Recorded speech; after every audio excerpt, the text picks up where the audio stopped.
नमस्कार प्रिय दर्शक बंधु मु अजय मिश्र स्वागत करुच्ची विधि विधान ओडिया चैनल पुणी एक नूतन अध्याय।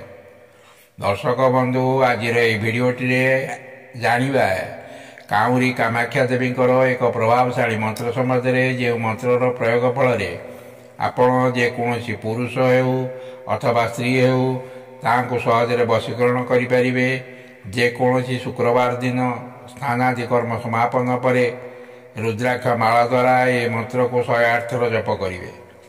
मंत्रटी थिबा अमुक स्थान में वशीकरण कर व्यक्तिर नाम को जोड़ी मंत्रटी उच्चारण करेंगे। मंत्र उच्चारण समय मन मध्य काउरी देवी को चिंता करेंगे।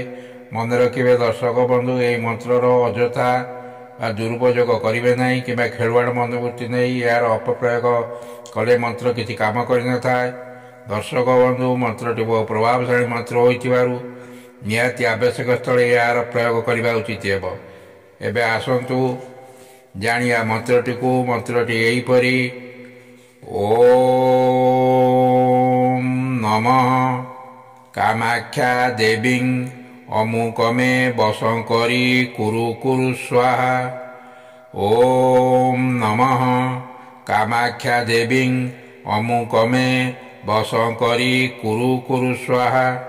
दर्शक बंधु जदि भिडटी आपको भल लगी था तेरे चैनल टी को सब्सक्राइब करेंगे, भिडटी को गोटे लाइक करेंगे। रोचे धन्यवाद, नमस्कार।